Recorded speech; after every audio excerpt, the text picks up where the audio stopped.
ইহিতাকে ঠায় দাঁড়িয়ে থাকতে দেখে ইহিতার বাবা সামনে গেলেন, কিন্তু ইহিতা নড়ছে না। এরপর তিতি সব বলার পর ইহিতার বাবা চশমা চোখ থেকে খুলে ভেঙে ফেলেন আর প্রিন্সিপালকে জিজ্ঞেস করেন ইহিতাকে কোন ছেলে মেরেছে, তাকে যেন 1 মিনিটে এখানে আনে। প্রিন্সিপাল আমাকে ডেকে পাঠালেন। আমি ইহিতার বাবার সামনে আসলাম। তোর সাহস হয় কি করে আমার কলিজার উপর হাত তোলা? যাকে এখনো একটা পিঁপড়া কামড় দেয়নি, আর আজ তাকে তুই মেরেছিস। দেখ কি করেছিস আমার মেয়ের। What is this? এইটা কি ভার্সিটি নাকি কারো বাবার সম্পদ? আর আপনার মেয়ে আমার সাথে কি করেছে সেটা দেখেননি? না দেখে কেন মারলেন আমাকে? আমার মেয়ে তোকে মেরে ফেলবে, তবু একটা আওয়াজ করতে পারবি না। তুই কোন সাহসে মেরেছিস আমার মেয়েকে? জবাব দে। সরি, সেইটা আপনার মেয়েকেই জিজ্ঞেস করবেন। আমার ক্লাস আছে, ছাড়ুন। এই বলে আমি সেখান থেকে চলে এলাম। ইহিতার বাবা ইহিতাকে গাড়িতে বসিয়ে নিয়ে গেল বাসায়। ইহিতার গালে আমার 3 আঙ্গুলের দাগ স্পষ্টভাবে ফুটে আছে। সিমিকে দিয়ে ইহিতার গালে যত মেডিসিন আছে সব লাগালো ইহিতার বাবা। ইহিতা চুপ করে আছে এখনো। ইহিতাকে কথা বলতে বলছে সিমি আর ইহিতার বাবা, কিন্তু ইহিতা কথা বলছে না। ইহিতা এই প্রথম কারো হাত থেকে মার খেলো। কোনো শিক্ষক কোনোদিন তার দিকে চোখ রাঙিয়ে কথা বলেনি, আর মার দেওয়া তো দূর, কিন্তু আমি আজ ইহিতাকে ভার্সিটির সবার সামনে চর মেরেছি। ইহিতার কাছে এটা অনেক বেশি ক্লাস করা শেষে আমি বের হয়ে যাই। অব্র সিঁড়ির পাশে দাঁড়িয়েছিল। এক ছেলে ভুলে আমার ওড়নায় পাড়া দেয়, যার কারণে আমি টান খেয়ে অব্রর হাতের উপর পড়ে যাই আর অব্র আমাকে ধরে।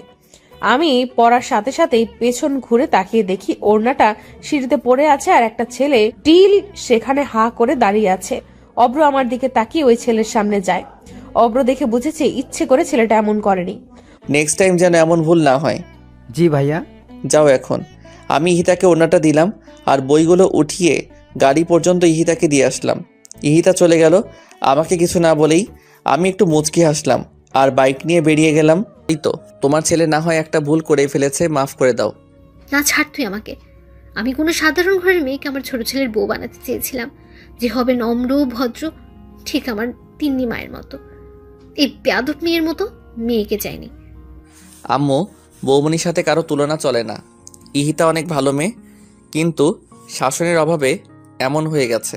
প্লিজ আম্মু, ওকে কষ্ট দিও না, কারণ জানোই তো ওর মা নেই। আমার জন্য হলেও অন্তত ওকে মেনে নাও। তুমি আর বৌমনি হেল্প করলেই ও ঠিক হয়ে যাবে। প্লিজ আম্মু, প্লিজ। ইশারা, আমি কোনো ফোর্স শুনবো না। যা তুই এখান থেকে। ওয়েল স্টাবলিশ করেছি তোদের 2 ভাইকে। আমি আর তোর পাপা মিলে কোনোদিন কোনো কিছুতে অপূর্ণ রাখিনি। দেশের বাইরে রেখে মানুষ করেছি তোদের, যাতে কোনো ঈশানের ছবি এত সুন্দর লাগছে ঈশানকে, যা আমি মুগ্ধ হয়ে শুধুই দেখছি। ভাবি বলল, এটাই আমার দেবর। আর এতদিন যে রূপ দেখেছো সেটা সাময়িক, শুধুমাত্র তোমার জন্য। আমার স্মার্ট দেবর তোমার জন্য খ্যাত সাজলো। এতে অবশ্য আমি আর তোমার ভাইয়া অনেক রিয়্যাক্ট করেছিলাম, কিন্তু ও পরে মানিয়ে নিয়েছে। কারণ লাভ এট ফার্স্ট সাইট বলে একটা কথা আছে।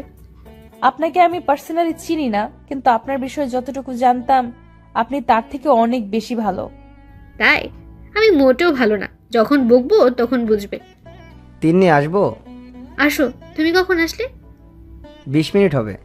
ঈশান কই? ও তো ঘরে আসে নাই। কেন, আম্মুর সাথে না ছিল? দাঁড়াও আম্মু, আমি ঈশানকে নিয়ে আসছি।